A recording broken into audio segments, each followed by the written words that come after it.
नमस्कार, मी सुवर्णा. या 3च्या बुलेटिनमध्ये आपल्या सगळ्यांचं स्वागत. दिवसभरातल्या काही महत्त्वाच्या घडामोडी या बुलेटिनमध्ये आपण बघूयात. राजकीय घडामोडींनी सुरुवात करतोय. भाजप प्रदेशाध्यक्ष चंद्रकांत पाटील यांनी मुख्यमंत्री पदाबाबत मोठा गौप्यस्फोट केलेला आहे. एकनाथ शिंदे यांना मुख्यमंत्री बनवण्याचा निर्णय आपण सर्वांना मनावर दगड ठेवून घेतलेला आहे. दुःख झालं आपल्याला, पण ते दुःख पचवून आपण सगळे आनंदाने पुढे गेलो, असं खळबळजनक वक्तव्य चंद्रकांत पाटलांनी केलं होतं. या वक्तव्यानंतर खळबळ निर्माण झालेली आहे.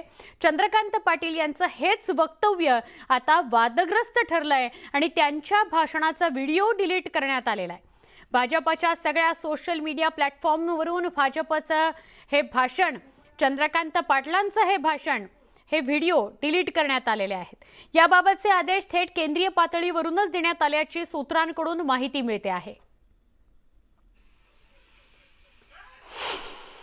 अक्षरशः मनावर दगड ठेवून आपण सगळ्यांनी आणि प्रामुख्याने माननीय देवेंद्रजींनी आपल्या केंद्रीय नेतृत्वाने निर्णय केला की महाराष्ट्राचे मुख्यमंत्री एकनाथजी शिंदे होते. दुःख झालं आपल्याला, परंतु ते दुःख पचवून आपण सगळ्यांनी मिळून पुन्हा एकदा आनंदाने हा सगळा गाडा चालवण्यासाठी पुढे गेला पाहिजे. देवेंद्रजींना स्वर्गीय वसंतराव नाईकांनंतर सलग 5 वर्ष मुख्यमंत्री राहणारे देवेंद्रजी हे सगळे छुटूरपुटूर आहेत ना. वर्ष 6 महिने केंद्राने बोलवले की घरी, अशांच्या पार्श्वभूमीवर जे देशाचं स्वप्न पाहतात, हे होणार ते होणार, अशांच्या पार्श्वभूमीवर सलग 5 वर्ष देवेंद्रजींनी यशस्वीपणे महाराष्ट्राचं मुख्यमंत्री म्हणून काम केल्यानंतर आपण कल्पना करा की त्यांना या महाराष्ट्राचं उपमुख्यमंत्री ही जबाबदारी घ्यावी लागली. अंतर्गत कसं आहे, त्यांनी जगत डोक्यावर ठेवला तर छातीवर ठेवला, हा त्यांचा अंतर्गत कसं. शिवसेनेतून आमदार बाहेर पडल्यानंतर आदित्य ठाकरे आणि संजय राऊतांनी बंडखोर आमदारांवर टीकेची झोड उठवली आहे. आदित्य ठाकरे प्रत्येक दौऱ्यावर जाताना आमदारांना गद्दार म्हणूनच संबोधित करत आहेत. त्यामुळे त्यांना आता जागोजागी गद्दार दिसत आहेत. औरंगाबादच्या दौऱ्यावर असताना त्यांना माईकमध्ये ही गद्दारी दिसली. पाहुयात आदित्य ठाकरे नेमकं काय म्हणाले. मला एकच जाणवतंय की हा महाराष्ट्रातला प्रत्येक माणूस, प्रत्येक व्यक्ती ही उद्धव साहेबांसोबत उभी आहे आणि मला हे सांगते की आम्ही गद्दारी कधीही माफ करणार नाही. पण हे मी एवढंच सगळीकडे याच कारणासाठी फिरत आहे कारण गेला 1 महिना म्हणजे आता 20 जून ते 20 जुलै, आज मला वाटतं 22 तारीख आहे, 22-23 ते. पण हे सगळं होत असताना ह्या एका महिन्यात, हा 1 महिना निघून कसं गेला हे कळलं नाही. पण ह्या होताना सगळं दिवस रात्र मी हाच विचार करायचो की ह्या गद्दारांसाठी आम्ही काय कमी केलं ज्यांनी ही गद्दारी केली किंवा गद्दारी करायला लागली. तुम्ही मला सांगा, काय कमी केलं का आपण? ह्यांना पदं दिली, यांची ओळख दिली आहे ना, तिकीटं दिली. सरकार आलं तर आपण मंत्रीपदं दिली, सरकार नसतं त्यांना जपून ठेवायला लागलं असतं कारण ह्यांनी गद्दारी तर केलीच असते. निधी दिला, सगळं दिलं, सगळं प्रेम, जो काही विश्वास ठेवायचा तर सगळं काही दिलं. पण तरी देखील ह्या लोकांनी गद्दारी केली. दिवस रात्र हाच प्रश्न पडतो मला की गद्दारी काय नाही केली, का करावी लागली आहे ना गद्दारी. आता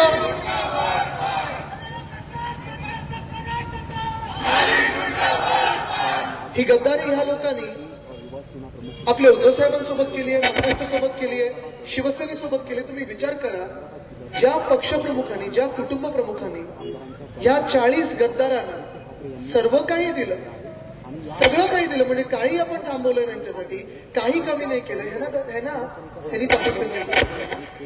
म्हणजे तुम्ही विचार करा, ज्या माणसांनी ह्यांना मिठी मारली, डोळे बंद करून मिठी मारली, विश्वास ठेवला यांच्यावर, त्याच माणसाच्या हातात खंजीर होता आणि त्याच माणसाने ह्या मिठी मारणाऱ्या माणसाला खंजीर खुपसला. तुम्ही विचार करा. मी आज एवढंच तुम्हाला विचारायला आलेलं, काय बासुरी वाजवतं असं होतंय पावसामुळे, माईक गद्दार झालं ना. हॅलो हॅलो, आता ऐकू येते का? पुढची बातमी. राष्ट्रवादी काँग्रेसच्या खासदार सुप्रिया सुळे यांनी मुख्यमंत्री एकनाथ शिंदे यांच्यावर दिल्लीवारीवरून टीका केलेली आहे.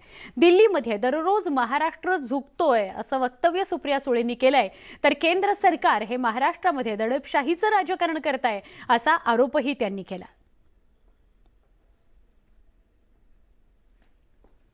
आपल्यासोबत बातचीत करण्यासाठी आहे राष्ट्रवादी काँग्रेस पक्षाच्या नेत्या आणि खासदार सुप्रियाताई सुळेजी। या ठिकाणी एक पाहायला मिळत आहे की छत्रपती संभाजी राजेंची जी स्मारक आहे त्याचा निधी या ठिकाणी स्थगित देण्यात आला आहे। मुख्यमंत्र्यांना आज तो प्रश्न विचारण्यात आला होता, त्यानंतर मुख्यमंत्र्यांना काही त्रुटी आहेत। अशा महापुरुषांच्या स्मारकाला निधी देण्यासाठी काय त्रुटी असू? मला एकाच गोष्टीचं कौतुक वाटतं की आजच्या प्रशासनातले 50% लोक, आता त्यांचं काय होईल माहिती नाही कारण का सगळंच दिल्लीत चालतंय, तर हे 2 पक्षांचं सरकार आहे का फक्त भाजपचं सरकार आहे असं मला वाटायला लागलंय। कारण का जे आधीच्या सरकारमध्ये होते तेच स्वतःच्याच निर्णयांना आज चॅलेंज करतायत, हे नवीनच काहीतरी मी पाहते।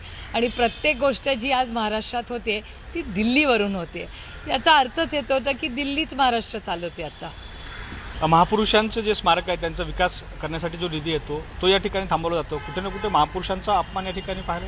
अर्थातच आता केंद्र सरकारला महाराष्ट्राच्या लोकांची काय असतात त्यांना माहिती कदाचित नसेल, त्याच्यामुळे एक सुडाचं राजकारण हे केंद्र सरकार सातत्याने राज्यांवर करतंय आणि विरोधकार पक्ष जो व्यक्ती केंद्र सरकारच्या विरोधात बोलेल त्याच्या विरोधात ॲक्शन होते।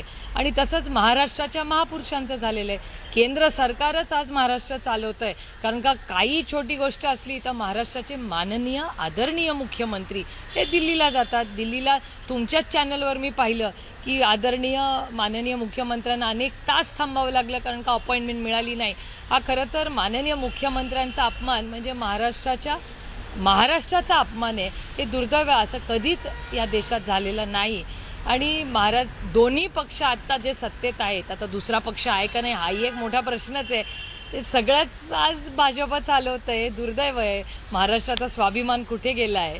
हे अतिशय कधीच महाराष्ट्र दिल्लीच्या समोर झुकला नाही आणि झुकणार नाही अशी आमची भावना होती, तो रोजच झुकतोय आता, हे दुर्दैव आहे। दिल्लीला सगळे धावपळ करतायत, सारखे जात आहेत, तिथूनच निर्णय होत आहेत, त्याच्यामुळे ऑलमोस्ट दिल्लीच महाराष्ट्र चालवत आहे आणि इथल्या नेत्यांना काही निर्णय घ्यायचा अधिकार नाही। फोन टॅपिंगचे सगळे जे प्रकरण आहेत ते सीबीआयकडे वर्ग केले आहेत, याच्यामुळे हे कुठे ना कुठे हे दिसतं की ते लोक स्वतःला बचावण्याचा प्रयत्न।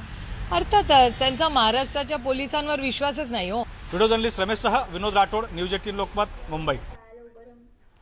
नक्षलवाद्यांकडून धमकी मिळाल्यानंतरही तत्कालीन मविया सरकारकडून एकनाथ शिंदेंना सुरक्षा पुरवण्यात आली नाही असा आरोप शिंदे गटाकडून करण्यात आला होता। मात्र एकनाथ शिंदेंना पुरेशी सुरक्षा देण्यात आल्याचं स्पष्टीकरण माजी गृहमंत्री दिलीप वळसे पाटील यांनी दिलंय। शिंदेंना दिलेल्या धमकीच्या पत्रानंतर त्यांची सुरक्षा वाढवण्यात आली होती। तत्कालीन मुख्यमंत्र्यांकडून एकनाथ शिंदेंना सुरक्षा देऊ नका अशा कोणत्याही सूचना नव्हत्या असं वळसे पाटलांनी म्हटलंय। अशा धमक्या येत असतात, त्याला काय माझ्यावर तो काय परिणाम होत नाही। मी माझं काम सुरूच ठेवतो आणि शेवटी जे काही सुरक्षा देणं वाढवणं हा गृह खात्याचा विषय आहे, त्यामुळे मला त्याच्यावर काय भाष्य करायचं नाही। आरोप असा आहे की तुमची सुरक्षा वाढवण्याची गरज असताना त्यावेळी उद्धव ठाकरेंनी सूचना दिलेल्या होत्या गृहराज्यमंत्र्यांना की अशी गरज नाहीये म्हणून। गृहराज्यमंत्र्यांना सूचना दिल्या असेल तर तुम्ही त्यांच्याशी बोललात तर तुम्हाला नक्की काय ते कळेल। राज्यामध्ये उपमुख्यमंत्री, गृहमंत्री आणि एकनाथ शिंदे यांना सर्वांना झेड दर्जाची सुरक्षा पुरवण्यात आलेली होती आणि त्यांना आलेल्या पत्राच्या पार्श्वभूमीवर त्यांची अधिक काळजी घेण्याच्या संदर्भामध्ये सूचना पोलीस विभागाला, ठाणे पोलिसांना देण्यात आलेल्या होत्या। त्यांनी स्वतःहून मागणी केली नव्हती, परंतु त्यांच्या चिरंजीवांनी पत्र दिलेलं होतं, ते पत्र राज्याच्या पोलीस प्रमुखांच्याकडे पाठवण्यात आलेलं होतं। उद्धव ठाकरे यांनी असं काही तुम्हाला सांगितलं होतं? मला असं काही निर्णय घेण्याची शिफारस करण्यासाठी मुख्य सचिव, गृह सचिव, डीजी होम अशा सिनियर अधिकाऱ्यांची एक कमिटी असते आणि त्या कमिटीच्या पुढे या संबंधीचे निर्णय किंवा शिफारसी त्या घेतल्या जातात। आजच सकाळी दिल्लीच्या महाराष्ट्राचे गृहमंत्री दिलीप वळसे पाटील यांच्याकडे माझी भेट झाल्यानंतर त्यांना मी विचारणा केली। त्यांनी मला स्वच्छ सांगितलं की शिंदे साहेब यांना झेड सिक्युरिटी होती आहे आणि याशिवाय दर्शवलीचं काम त्यांच्याकडे असल्यामुळं त्यासाठी ॲडिशनल कायमचा फोर्स हा त्यांना दिलेला होता. शिवसेना संकटात असताना उद्धव ठाकरेंच्या पाठीशी उभं राहणं ही आपली नैतिक जबाबदारी आहे, असं अनंत गीतेंनी स्पष्ट केलंय. शिंदे गटाची दखल घेण्याची गरज नाही, रत्नागिरी विधानसभा मतदारसंघात नवीन उमेदवाराचा उदय होणार आहे, असं म्हणत उदय सामंतांना अप्रत्यक्षपणे इशारा गीतेंनी दिला. शिवसैनिक म्हणून जेव्हा संघटना संकटात आहे, शिवसेना संकटात आहे, तेव्हा संघटनेच्या पाठीशी आणि पक्षप्रमुख म्हणून आपल्या पाठीशी ठाम राहणं ही माझी नैतिक जबाबदारी आहे. आणि त्या भूमिकेतून मी स्वतःहून हा दौरा सुरू केलेला आहे आणि मी स्वतःच बाहेर पडलो आहे. आणि हळूहळू या दोन्ही जिल्ह्यातल्या सर्व शिवसैनिकांना कडवटपणे पक्षप्रमुखांच्या आणि शिवसेनेच्या पाठी उभं करण्याचा मी प्रयत्न करतो. मवियामुळे शिवसैनिक हिंदुत्वापासून दुरावले. हातात सत्ता असूनही शिवसैनिकाला फायदा झाला नाही, उलट शिवसैनिकाला त्रासच झाला, अशी खंत शिंदे गटातील खासदार प्रताप जाधव यांनी व्यक्त केली. तसंच शिवसेनेला संपवण्यासाठी राष्ट्रवादी काँग्रेसचा छुपा डाव होता, असा आरोपही त्यांनी केला. तर संजय राऊत शिवसेनेचे कमी आणि राष्ट्रवादी काँग्रेसचे प्रवक्ते अधिक वाटत असल्याची टीकाही त्यांनी केली. सत्ता असूनही सत्तेचा लाभ किंवा सत्तेचा फरक हा सामान्य शिवसैनिकाला मागच्या 2.5 वर्षामध्ये कुठेही जाणवला नाही. आमची कामं त्यांनी कोणती केलीच नाही, उलट शिवसेनेला त्रास देण्याचं काम केला, शिवसैनिकाला डिवचण्याचं काम केलं. शिवसैनिकाचे सरपंचावर अविश्वास असतील, सरपंचाला पदच्युत करण्याचा विषय असेल, आमच्या शिवसैनिकांच्या नातेवाईकांच्या बदल्या असतील, अशा छोट्या छोट्या गोष्टीपासून भयानक त्रास या जिल्ह्यामध्ये झाला. या जिल्ह्याचा खऱ्या अर्थानं 2.5 वर्ष मी विरोधी पक्षनेता म्हणूनच काम करतो. संजय राऊत साहेबांनी कधी याच्यावर प्रतिक्रिया नाही, ठीक आहे पाहू बोलतो असं जर तरच्या याच्यामध्ये त्यांची त्या ठिकाणी उत्तरं आली. आणि मला तरी असं वाटते की राऊत साहेब हे शिवसेनेचे कमी आणि राष्ट्रवादीचे जास्त प्रवक्ते होते. उद्धव साहेबांबद्दल कमी आणि शरद पवार साहेबांबद्दल त्यांची निष्ठा त्यांच्या बोलण्यातून, वागण्यातून आणि कृतीतून आम्हाला जास्त दिसत होती. केंद्रीय निवडणूक आयोगानं खरी शिवसेना कुणाची याचा सोक्षमोक्ष लावण्यासाठी उद्धव ठाकरे आणि एकनाथ शिंदे गटाला पुराव्यांची कागदपत्रे सादर करण्याचे आदेश दिलेत. यावर शिवसेना खासदार संजय राऊतांनी संताप व्यक्त केला. शिवसेना आमची आहे याचे पुरावे कसले मागता, अशा शब्दात संजय राऊतांनी आयोगाला फटकारलं. महाराष्ट्रातील 11 कोटी जनता हाच शिवसेना आमची असल्याचा पुरावा आहे, असं ते म्हणाले. ज्या बाळासाहेब ठाकरेंनी 56 वर्षापूर्वी शिवसेनेची स्थापना महाराष्ट्रासाठी आणि मराठी माणसासाठी केली, मराठी माणसाच्या न्याय्य हक्कासाठी केली, हिंदुत्वाचा विचार घेऊन ही संघटना पुढे गेली. त्या संघटनेवरती भाजपचे नेते आमदार ॲडव्होकेट आशिष शेलार बोलतात. थेट प्रक्षेपण.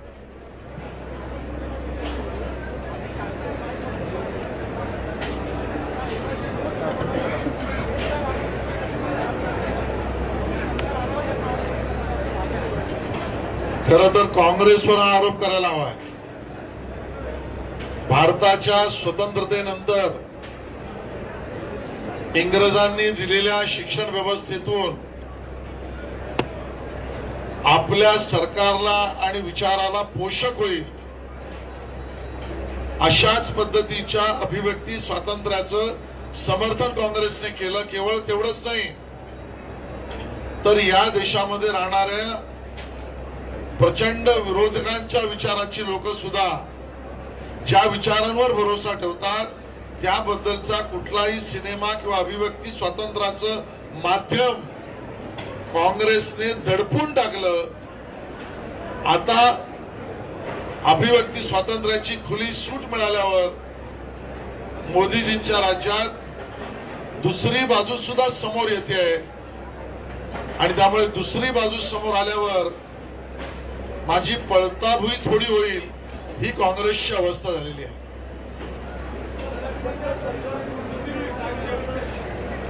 याचं उत्तर माननीय मुख्यमंत्री एकनाथ शिंदेजी आणि माननीय उपमुख्यमंत्री देवेंद्र फडणवीसजी देतील.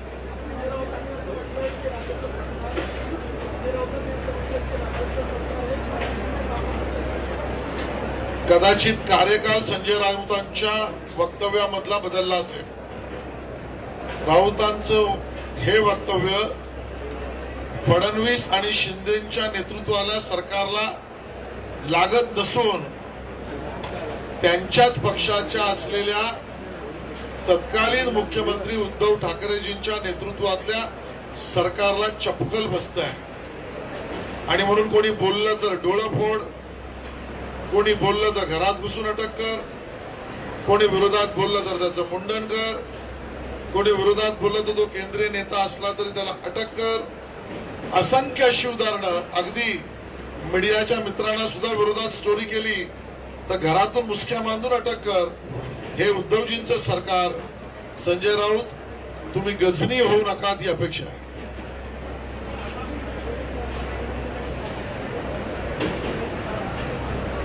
सर्व जिल्ह्याला आणि अख्ख्या महाराष्ट्राला स्थान मिळेल, पण याचं सविस्तर उत्तर माननीय मुख्यमंत्री एकनाथजी आणि उपमुख्यमंत्री देवेंद्रजी आपल्याला देतील.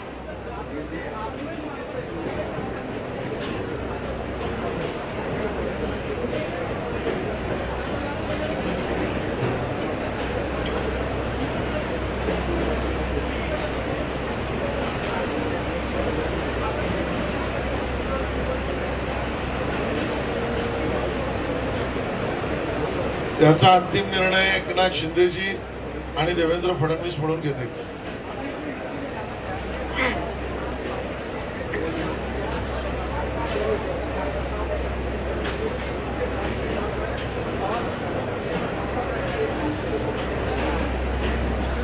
आज भारतीय जनता पार्टी के प्रदेश कार्य समिति बैठक में राजनीतिक प्रस्ताव रखा गया और उस प्रस्ताव पर सभी ने अपना मत प्रदर्शित किया. इस प्रस्ताव के माध्यम से भारतीय जनता पार्टी महाराष्ट्र ने हिंदुत्व के लिए और बाला साहेब ठाकरे जी के विचारों को जागरूक रखकर उस पर मार्गक्रमण करने के लिए एकनाथ शिंदे जी के नेतृत्व में शिवसेना के साथ भारतीय जनता पार्टी ने जो अलायन्स की. महाराष्ट्राचे मुख्यमंत्री एकनाथ शिंदे महाराष्ट्राचा दौरा करणार आहेत. मुख्यमंत्रीपदी विराजमान झाल्यानंतर किंवा मुख्यमंत्री पदाची सूत्र हातात घेतल्यानंतर शिंदेंचा हा पहिलाच महाराष्ट्र दौरा आहे. आदित्य ठाकरे सध्या शिवसंवाद यात्रेवर आहेत, निष्ठा यात्रेवर आहेत. शिवसेना पक्षप्रमुख उद्धव ठाकरे देखील महाराष्ट्र दौरा करणार आहेत आणि आता मुख्यमंत्री एकनाथ शिंदे सुद्धा महाराष्ट्र दौरा करणार आहेत. सगळ्या महाराष्ट्रातल्या परिस्थितीचा ते आढावा घेणार आहेत. थेट जाऊया आमचे प्रतिनिधी उदय जाधव यांच्याकडे. उदय, मुख्यमंत्री एकनाथ शिंदे सुद्धा आता महाराष्ट्र दौरा करणार आहेत, काय अधिक माहिती? सुवर्ण, जी आता ताजी माहिती मिळते त्यानुसार मुख्यमंत्री एकनाथ शिंदे लवकरच येत्या काही दिवसांमध्ये महाराष्ट्राचा दौरा करणार आहेत. महाराष्ट्राच्या दौऱ्यामध्ये सर्वसामान्य महाराष्ट्राचे जे नागरिक आहेत त्यांच्याशी ते थेट संवाद साधणार आहेत आणि सर्वात महत्त्वाचं म्हणजे महाराष्ट्रातल्या काही भागांमध्ये, विशेषतः विदर्भ आणि मराठवाड्यातल्या काही भागांमध्ये पूर परिस्थिती आहे. तिथे मोठ्या प्रमाणात नुकसान देखील झालेलं आहे. त्या नुकसानग्रस्त नागरिकांना, स्थानिक गावकऱ्यांना देखील मुख्यमंत्री एकनाथ शिंदे भेटणार आहेत आणि त्याचबरोबर इतरही शहरांमध्ये आणि जिल्ह्यांमध्ये मुख्यमंत्री एकनाथ शिंदे जाणार आहेत. आणि सध्या जे राज्यामध्ये सत्तांतर झालेलं आहे, मुख्यमंत्री एकनाथ शिंदे यांना जे पाऊल उचलावं लागलेलं आहे ते त्यांना पाऊल का उचलावं लागलं, त्यांची भूमिका जी आहे ती भूमिका ती सर्वसामान्य नागरिकांना थेट त्यांच्या जिल्ह्यांमध्ये, त्यांच्या तालुक्यांमध्ये जाऊन त्यांना सांगणार आहेत, त्यांना संबोधित करणार आहेत. एक मोठा दौरा जो आहे तो आखला जात आहे. मुख्यमंत्री एकनाथ शिंदे लवकरच महाराष्ट्राच्या दौऱ्यावरती असणार आहेत. नक्की. मात्र एका बाजूला निष्ठा संवाद यात्रा किंवा निष्ठा यात्रा आदित्य ठाकरेंची सुरू आहे, अशी माहिती मिळते की उद्धव ठाकरे सुद्धा महाराष्ट्राचा आढावा घेणार आहेत, दौरा करणार आहेत. त्या पार्श्वभूमीवर मुख्यमंत्री एकनाथ शिंदेंच्या या दौऱ्याविषयी चर्चा सुरू झाल्या, त्याविषयी काय सांगता येईल? अगदी बरोबर आहे. एकीकडे आपण पाहतोय आजच युवासेना प्रमुख शिवसेना नेते आदित्य ठाकरे यांची निष्ठा यात्रा सुरू आहे. पुढच्या काही दिवसांमध्ये शिवसेना पक्षप्रमुख उद्धव ठाकरे हे देखील महाराष्ट्राच्या दौऱ्यांवरती जाणार आहे. त्या पाठोपाठ आता मुख्यमंत्री एकनाथ शिंदे हे देखील महाराष्ट्राच्या दौऱ्यावरती जाणार. त्यामुळे एकूणच महाराष्ट्राचे राजकारण जे आहे ते ढवळून निघणार आहे.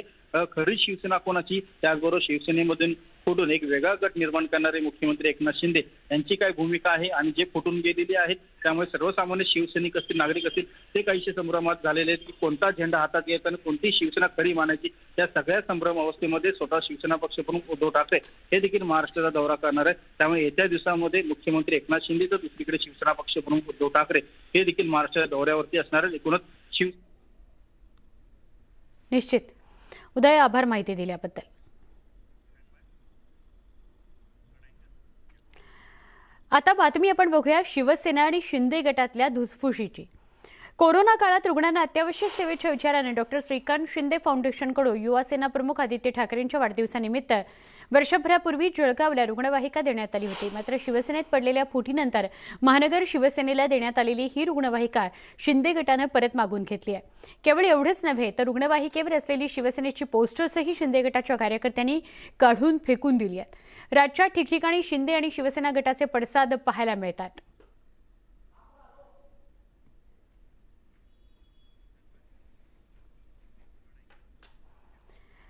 कोल्हापुरामध्ये शिवसेना फोडण्यासाठी कोकणातील अनेक एजंट कार्यरत झाल्याचा आरोप जिल्हाप्रमुख संजय पवार यांनी केलाय. या एजंटमार्फत वेगवेगळी आमिषं दाखवण्यात येत आहेत. आतापर्यंत त्यांनी 17 जणांशी संपर्क केलाय. मात्र एकही शिवसैनिक त्यांना भुलणार नसल्याचा विश्वासही व्यक्त करण्यात येतोय.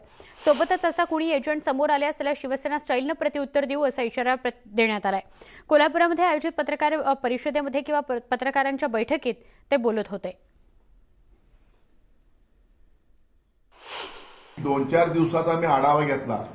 कोकणातील काही एजंट आणि त्यांचे सहकारी आतापर्यंत जवळजवळ 16 ते 17 आमच्या पदाधिकाऱ्यांना फोन आलेले आहेत. 16 ते 17 की तुम्ही शिंदे गटात इकडे या, तुम्हाला काय अपेक्षित आहे, तुम्हाला पद पाहिजे तर पद, नाही तर बाकीच्या काही गोष्टी असतील तुमच्या समाधान करायचं असेल तर त्या पदे समाधान आम्ही करू शकतो. परंतु तो तुम्ही तिकडचा जो आता गट आहे तो सोडून, पक्ष सोडून आमच्या शिंदे गटाच्या अशा ऑफर आल्या आहेत. आणि म्हणून आम्ही गांभीर्याने आज आपण आपल्या समोर सांगू इच्छितो की कोणत्याही परिस्थितीत अजून सुद्धा त्यांच्या हाताला शिवसैनिकांची शिवसेना पदे हाताला लागलेला नाही आहे. कारण निष्ठावंत शिवसैनिकांची फळी इथं आहे. एक छोटासा ब्रेक. पुन्हा पहा फक्त न्यूज 18 लोकमत.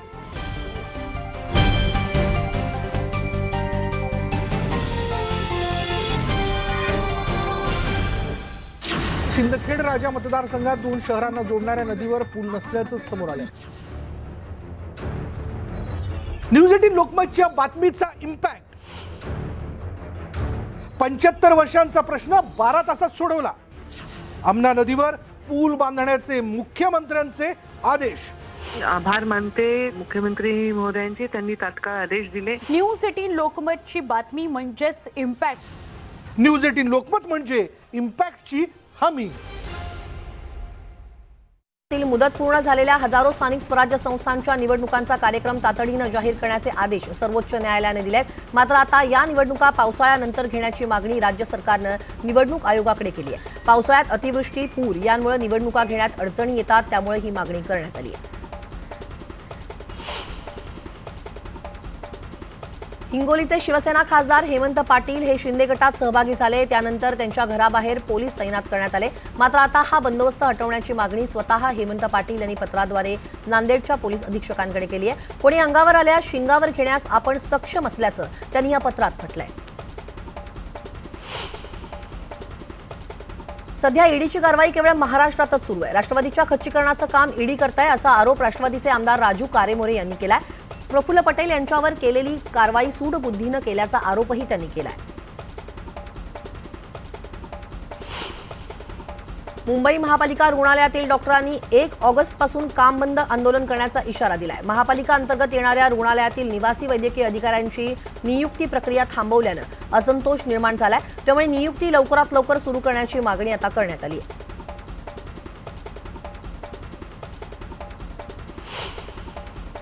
तांत्रिक कामांसाठी रविवारी हार्बर मार्गावरती पनवेल वाशी दरम्यान आणि पश्चिम रेल्वे मार्गावर सांताक्रूज गोरेगाव दरम्यान अप डाऊन जलद मार्गावरती मेगा ब्लॉक घेण्यात येणार आहे. मध्य रेल्वेच्या मुख्य मार्गावरील भायखळा माटुंगा दरम्यान जलद मार्गावर आज रात्री 11:30 पासून ब्लॉक घेण्यात येणार आहे. बहुचर्चित मुंबई अहमदाबाद बुलेट ट्रेनच्या मुंबईमधील खीळ बसलेल्या कामांना केंद्र आणि राज्य सरकारनं आता गती देण्याच्या हालचाली सुरू केल्यात। वांद्रे कुर्ला संकुलातील स्थानकाचा आराखडा, बांधकाम तसंच 21 किलोमीटरच्या भुयारी मार्गासाठी फेरनिविदा मागवण्याचा निर्णय घेण्यात आलाय। बेस्ट उपक्रमानं बसचं तिकीट काढताना होणारा रोख रकमेचा व्यवहार टाळण्यासाठी डिजिटल तंत्रज्ञानावर आधारित टॅप इन टॅप आउट सेवा सुरू केली आहे। मात्र सध्या मोजक्याच बसमध्ये ही सुविधा उपलब्ध आहे। येत्या 15 ते 20 दिवसांमध्ये बेस्टच्या ताफ्यातील आणखी 100 बसगाड्यांमध्ये ही सुविधा उपलब्ध करण्यात येणार असल्याची माहिती बेस्टच्या अधिकाऱ्यांनी दिली आहे। राज्य परिवहन महामंडळ अपघात टाळण्यासाठी आपल्या चालकांकरता विशेष प्रशिक्षण सुरू करताय। याचा कालावधी 4 ते 8 दिवसांचा असण्याची शक्यता आहे। राज्यातील सर्व विभागातील चालकांना टप्प्याटप्प्याने याचं प्रशिक्षण दिलं जाणार आहे। विभागीय वाहतूक अधिकारी आणि वाहतूक निरीक्षक यांच्या मार्गदर्शनाखाली हे प्रशिक्षण होणार आहे। राज्य परिवहन महामंडळाच्या वाशिम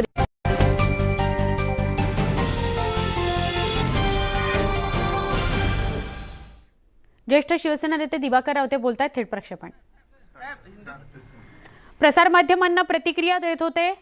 शिवसेनेचं जुनं जाणतं नेतृत्व आहे, माजी परिवहन मंत्री राहिलेले आहेत।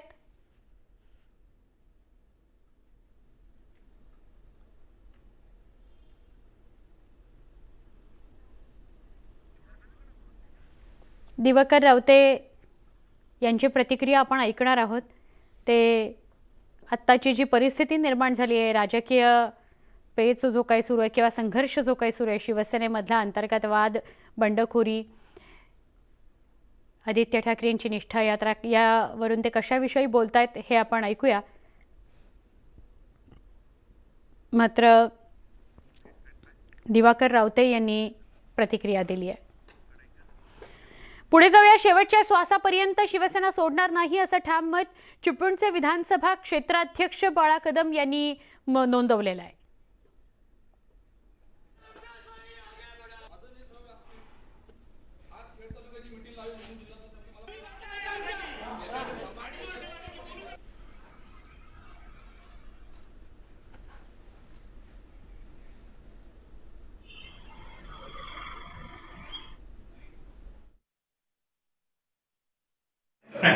आपलं खरं नाही, आता जोपर्यंत आदित्य आहे तोपर्यंत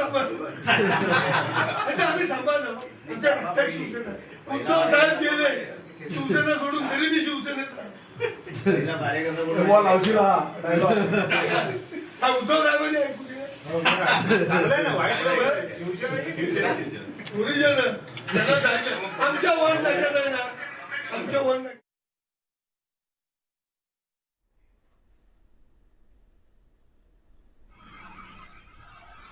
चिपळूणमध्ये शिवसेनेचे 2 गट पडलेले आहेत। शिंदे गट आणि शिवसेनेमध्ये या 2 गट पडल्यामुळे बॅनर वॉर सुरू झालेला आहे। एकाने बॅनर्स लावले की दुसऱ्याने काढायचे, शिवसेनेनं बॅनर लावले की शिंदे गटाच्या समर्थकांनी काढायचे, असे सगळे प्रकार चिपळूणमध्ये सुरू आहेत।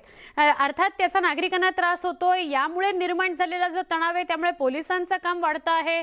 असा सगळा पेच, अशी सगळी परिस्थिती चिपळूण शहरात आपल्याला पाहावयास मिळते। रत्नागिरी जिल्ह्यातील खेडमध्ये शिवसेनेला धक्का बसलाय। शिवसेना जिल्हा प्रमुखांनी बोलावलेल्या बैठकीत आमदार योगेश कदम आणि रामदास कदम यांच्या समर्थनार्थ जोरदार घोषणाबाजी करण्यात आली। खेडमध्ये शिवसेनेला धक्का बसलेला आहे। खेडमध्ये शिवसेनेला धक्का बसलाय असं आम्ही याकरता म्हणतोय कारण शिवसेना जिल्हा प्रमुखांनी बोलावलेल्या बैठकीमध्ये आमदार योगेश कदम आणि रामदास कदम यांच्या समर्थनार्थ जोरदार घोषणाबाजी करण्यात आलेली आहे। शिवसेनेचे माजी नेते रामदास कदम आणि विद्यमान आमदार योगेश कदम यांचा जो खेड तालुका आहे, या खेड तालुक्याची महत्त्वाची बैठक शिवसेनेची आज आयोजित केली होती आणि या ठिकाणी समर्थक सगळ्यांनी भूमिका घेतलेली आहे की या ठिकाणी विद्यमान आमदार आहेत योगेश दादा कदम आणि रामदास भाई कदम यांनाच आम्ही पाठिंबा देणार असं भूमिका या ठिकाणी कार्यकर्त्यांनी घेतलेली आहे। शिवसेनेचे जिल्हा प्रमुख यांच्या अध्यक्षतेखाली ही बैठक या ठिकाणी झालेली आहे। मला सांगा साहेब, आज बैठक आपण घेतली काय? जवळ बऱ्यापैकी 80 ते 85% कार्यकर्ते या बैठकीला, या दापोली विधानसभा मतदारसंघातले खेड तालुक्यातले कार्यकर्ते या ठिकाणी उपस्थित होते। आता कार्यकर्ता आहे, कार्यकर्ता त्याच्या भावना मांडणारच, त्याच्या व्यथा शेवटी ऐकायला पाहिजेच. आणि एक जिल्हा प्रमुख म्हणून माझं कर्तव्य आहे ते मी ऐकण्यासाठी इथं आलेलो आहोत. आज जवळपास आज बैठकीला जेवढे होते त्यापेक्षा जवळपास 99% लोक जे कार्यकर्ते आहेत 100% आहेत सर्वांनी एकमुखाने रामदासभाई आणि योगेश दादा समर्थन दिले. त्यांच्या भावना तुमच्यापर्यंत पोहोचल्या. मी शिवसैनिकांना सांगितलंय की पक्ष मोठा आहे, पक्षाने काय निर्णय घेतले हे आपल्याला काय माहिती नाही आहे. त्यामुळे शिवसैनिकांनी स्थिर राहावं, शिवसैनिकाच्या जागेवर राहावं. 70 ते 80% लोक हे भाईंच्या आणि दादांच्या पाठीशी आहेत. गोगल मतदारसंघात सुद्धा ती जी लोक आली होती त्या भाईंच्या समर्थनासाठी लोक या ठिकाणी मिटिंगला आली होती. आणि आज संपूर्ण तालुक्याने निर्णय घेतलाय की संपूर्ण तालुका हा भाईंच्या आणि दादांच्या पाठीशी ठामपणे उभा राहणार आहे. दापोली मतदारसंघाची वस्तुस्थिती त्यांच्यासमोर मांडली होती, व्यथा मांडल्या होत्या की कशा प्रकारे आमदार योगेशदादा कदम यांना या ठिकाणी आपल्याच मंत्र्यांकडून त्रास देण्याचं काम सुरू होतं आणि ती व्यथा मातोश्रीपर्यंत पोहोचावी ही वेळोवेळी मागणी खेड तालुका जो मतदारसंघ आहे दापोली मतदारसंघ खेड तालुका त्या पदाधिकारी सर्वांनी शिवसैनिकांनी केली होती.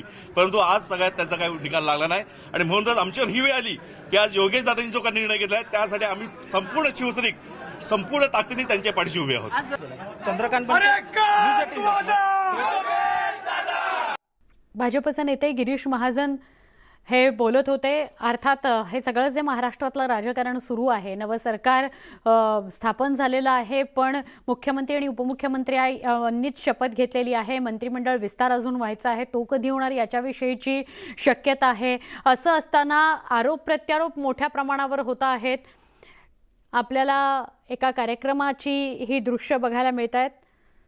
सुभाष देशमुख दृश्यांमध्ये दिसत आहेत, चित्रा वाघ दिसत होत्या. गिरीश महाजन बोलतात. या चव्हाणांनी त्या ठिकाणी केलं आणि हे माननीय देवेंद्रजींनी त्या ठिकाणी विधानसभेमध्ये मांडवून ती पेनड्राईव्ह त्या ठिकाणी देऊन आपल्या सगळ्या माध्यमांना देऊन हे उघडकीस आणलं. आणि म्हणून त्या विरोधामध्ये आम्ही सांगितलं की त्या प्रवीण चव्हाणांना सगळ्या केसेसमधून बाजूला करा, या प्रकरणाची चौकशी सीबीआयकडे द्या. कारण यामध्ये राज्यातले सगळे अधिकारी, मंत्री, पदाधिकारी हे सगळ्या कटकरात सामील होते आणि त्यामुळे आम्हाला न्याय मिळेल असं वाटत नव्हतं. आणि म्हणून आम्ही सांगितलं की याची चौकशी सीबीआयकडे द्या. परंतु त्यावेळेला सरकार महाविकास आघाडीचं होतं, त्यांच्या नेत्यांचं षडयंत्र होतं, अजूनही मोठ्या नेत्यांचं नाव त्यामध्ये घेतलं गेलेलं आहे. आणि म्हणून त्यांनी आमची मागणी अमान्य केली आणि विधानसभेमध्ये फक्त सीआयडी चौकशी करा म्हणून आदेश दिले गेलेत. आणि त्या विरोधामध्ये आम्ही उच्च न्यायालयामध्ये गेलो. दरम्यानच्या काळामध्ये आमचं सरकार या त्या ठिकाणी आलेलं आहे आणि म्हणून आता ती चौकशी आहे ती आम्ही आता सीबीआयकडे दिलेली आहे.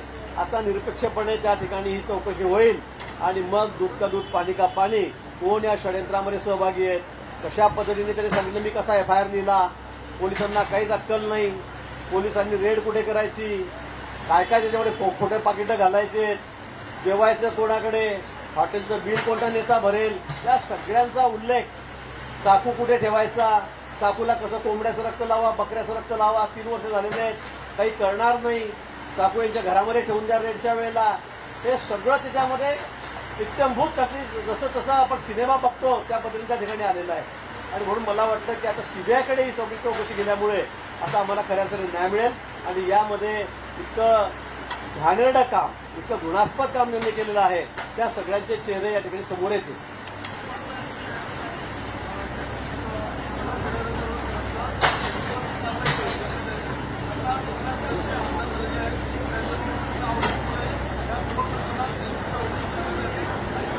आता सीबीआयकडे प्रकरण केलं चौकशीसाठी आणि म्हणून मला वाटतं की आता आम्हाला खऱ्या अर्थाने न्याय मिळेल, खऱ्या अर्थाने. आणि या क्लिपमध्ये मग ज्यांची नावं आहेत, ज्यांचं रेकॉर्डिंग झालेलं आहे, ज्यांना त्यांनी फोन लावलेले आहेत, त्या फोनचे सुद्धा सगळं रेकॉर्डिंग त्याच्यामध्ये आलेलं आहे. कारण त्यांनी त्या स्पीकरवर तो फोन लावलेला होता स्वतः टेबलवर ठेवून. त्यामुळे समोरचे काय बोलतायत हेही त्यामध्ये आलेलं आहे. हे वकील महाशय काय म्हणतायत, माझ्यावर कंप्लेंट करणारे जे होते ते सुद्धा त्यात काय म्हणतायत, ते सगळं त्या ठिकाणी आलेलं आहे. आणि म्हणून सरकारी वकील त्यांना दमतोतात, तुम्हाला चाकू ठेवून द्यायला काय झालं होतं, त्या चाकूला रक्त लावायला काय झालं होतं, गिरीश महाजनच्या गाडीमध्ये ड्रग टाकून द्या, त्याला ड्रग माफिया आपण घोषित करू, त्याला 2 वर्ष मोकाट टाकल्यावर चौकशी होत राहील, नंतर काय व्हायचं ते होईल, पण 2 वर्ष तरी त्याला आत टाकता येईल आपल्याला. आणि म्हणजे मग भाजप आपल्याला संपवता येईल अशा पद्धतीने कारस्थान या ठिकाणी रचलं गेलं. ते आपल्या सगळ्यांच्या समोर आहे. आणि म्हणून मला वाटतं की आता सगळी चौकशी सीबीआयकडे गेलेली आहे. आता अतिशय निपक्षपातीपणामुळे ती चौकशी होईल आणि सर्व सत्य हे आता जनतेच्या समोर येईल. आणि यात जे दोषी असतील ज्यांचा नामोल्लेख झालेला आहे ते सगळं ट्रॅली केलं जाईल, त्यांचे फोन नंबर तपासले जातील, सगळं होईल याच्यामध्ये. महत्त्वाची बातमी आहे, उपमुख्यमंत्री देवेंद्र फडणवीस हे पनवेलमध्ये गेलेले आहेत. त्यांनी दीपा पाटील यांच्या घरी दाखल होत कुटुंबियांची भेट घेतलेली आहे. दीपा पाटील यांच्या पनवेलमधील संग्राम या निवासस्थानी जाऊन उपमुख्यमंत्री त्यांच्या कुटुंबियांना भेटले आहेत. पनवेलमध्ये भाजपची कार्यकारिणी बैठक सुरू आहे. या बैठकीला भाजपचे प्रमुख पदाधिकारी उपस्थित आहेत. तिथे राज्याचे उपमुख्यमंत्री देवेंद्र फडणवीसही गेलेले होते आणि त्याच वेळी पनवेलमधील माजी खासदार दीपा पाटील यांच्या संग्राम या निवासस्थानी जाऊन त्यांनी कुटुंबियांची भेट घेतली. याला पार्श्वभूमी अशी की नवी मुंबईमध्ये जे विमानतळ होत आहे त्याला दीपा पाटील हे नाव देण्याचं निश्चित झालेलं आहे आणि त्याची घोषणा मुख्यमंत्री आणि उपमुख्यमंत्री पदाची शपथ घेतल्यानंतर या नव्या सरकारनं घेतली. त्यानंतरची ही उपमुख्यमंत्री दीपा पाटील यांच्या निवासस्थानी जाण्याची ही पहिली वेळ आहे. या निवासस्थानी जाऊन त्यांनी कुटुंबियांची भेट घेतली. याला पार्श्वभूमी अशी की नवी मुंबईमध्ये जे विमानतळ होत आहे त्याला दीपा पाटील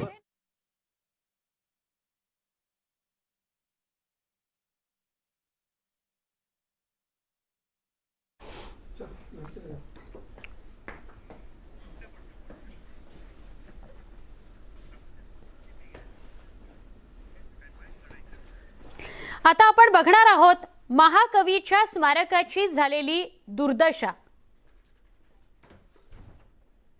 एक धागा सुखाचा, शंभर धागे दुखाचे. एक धागा सुखाचा, शंभर धागे दुखाचे. ज्याचं नाव घेतल्याशिवाय मराठी साहित्याचं वर्तुळ पूर्णच होऊ शकत नाही ते नाव म्हणजे गदी माडगुळकर. मात्र त्याच गदिमांची उपेक्षा झाली आहे असंच म्हणावं लागतंय. याचं कारण गदिमांचं पडझड झालेलं आणि शेवटच्या घटका मोजत असणारं घर. ज्या माडगुळे गावाचं नाव हेच गदिमांची ओळख बनलं त्याच गावातल्या त्यांच्या कर्मघराची आज दुरवस्था झाली आहे, दुर्दशा झाली आहे. त्यामुळे मराठी साहित्यातल्या आधुनिक वाल्मिकीला न्याय कोण देणार असा सवालच हे घर विचारतंय. पाहुयात न्यूज 18 लोकमतचा एक्सक्लुझिव्ह रिपोर्ट. आडनाव कुलकर्णी, पण सांगलीतल्या माडगुळे गावात स्थायिक झाल्यानंतर माडगुळकर हे आडनाव त्यांनी स्वीकारलं आणि मग गजानन दिगंबर माडगुळकर याच नावानं त्यांनी लेखन केलं. हजारो गाणी, चित्रपटांच्या कथा, गीत रामायण हे सगळं भारावलेलं लिहिणारा माणूस याच घरात वाढला.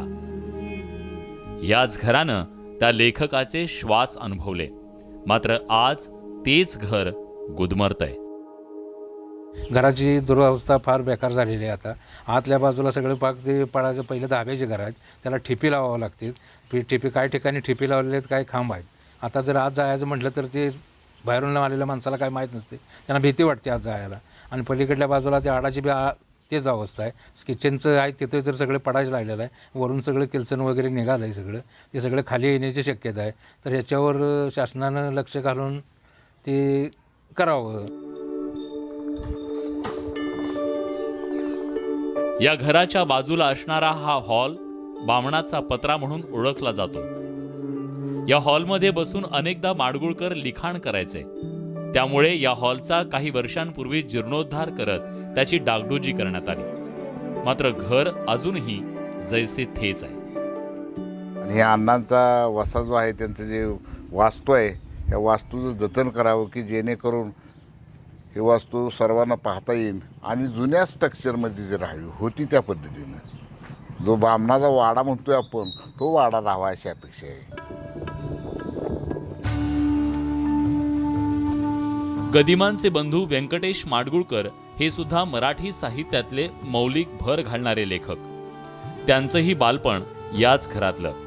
मात्र या दोघांच्याही लेखनाची साक्षीदार असणारी ही वास्तू मोठ्या पावसात जमीनदोस्त होती की काय अशी परिस्थिती निर्माण झाली आहे.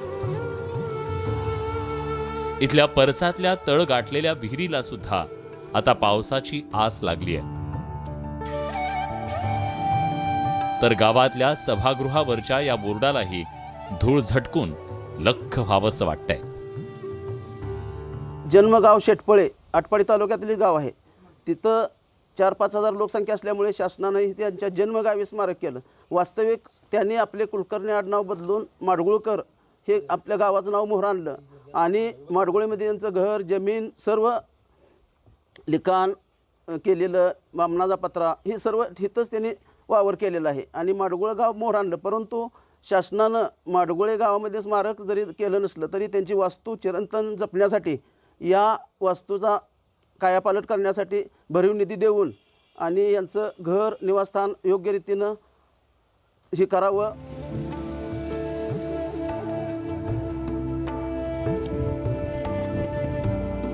गदिमांच्या नावानं माडगुळे गावात शाळा बांधली आहे. गदिमा पार बांधलाय. इथं गदिमांची जयंती पुण्यतिथी साजरी होते खरी, पण गदिमांचं जे घर अक्षरांची पालखी वाहणाऱ्यांसाठी मंदिर आहे त्याची झालेली ही अवस्था त्या मंदिराच्या देवालाही पाहवत नसेल. Bureau report, news 18 Lokmat. एक धागा सुखाचा 100 धागे दुखाचे. एक धागा सुखाचा 100 धागे दुखाचे.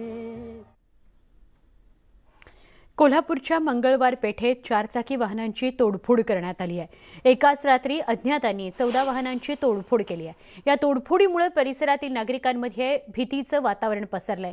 एक महत्त्वाची बातमी येते, कोल्हापुरामध्ये वाहनांची तोडफोड झालेली आहे, त्यामुळे स्थानिकांमध्ये भीतीचं वातावरण पसरलेलं आहे. 4 चाकी वाहनांची मोठ्या प्रमाणात तोडफोड झालेली आहे. वाहनांच्या काचा फोडण्यात आलेल्या आहेत. अज्ञातांकडून ही तोडफोड करण्यात आलेली आहे. याविषयीचा तपास सुरू आहे. घरातलं भांडण, राग हा परिसरातल्या गाड्यांवर निघाला अशी प्राथमिक चर्चा आहे. युवकांकडून ही गाड्यांची तोडफोड झालेली आहे. साधारणतः सगळ्यांचं नुकसान म्हणतात की मला 15 जर म्हटलं एक 3-4 लाखापर्यंत तरी सहज सगळ्यांचं नुकसान झालेलं आहे. गाड्या पार्किंगला प्रत्येकाच्या घरी जागा नसल्यामुळे बरेच नागरिक इथं गाड्या लावतात आणि अज्ञात युवकांनी काल गाड्या सगळ्या फोडलेल्या आहेत. एकेका गाडीचं 50,000च्या आसपास नुकसान झालेलं आहे. हे नुकसान भरून मिळावं व त्यांना कठोरात कठोर शिक्षा व्हावी. पोलिसांनी यात कोणाचाही मालजोमा न ठेवता त्यांना अटक करावी. मंगळवार पेठ परिसरामध्ये अज्ञाताने अनेक गाड्यांची तोडफोड केलेली आहे. त्यामुळे या ठिकाणचे नागरिक आहेत ते सध्या भयभीत झाल्याचं पाहायला मिळते. सध्या या ठिकाणी पोलीस आलेले आहेत आणि पोलिसांच्याकडून पंचनामा सुरू आहे. मात्र या ठिकाणी पाहायला गेलं तर अनेक गाड्यांची तोडफोड झाल्याचं या ठिकाणी आपल्याला दृश्यातून या ठिकाणी पाहायला मिळेल. 15 ते 20 गाड्या आहेत या ठिकाणी पार्किंग केल्या होत्या.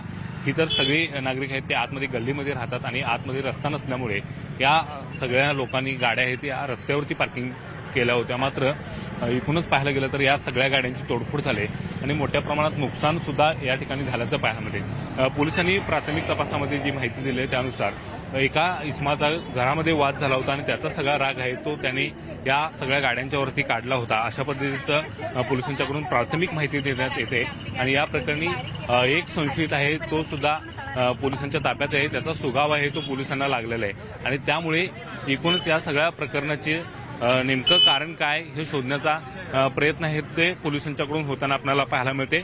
पोलीस नेमकं या तपासात आता पुढं काय आणतात हे आता सगळ्यात महत्त्वाचं असणार आहे.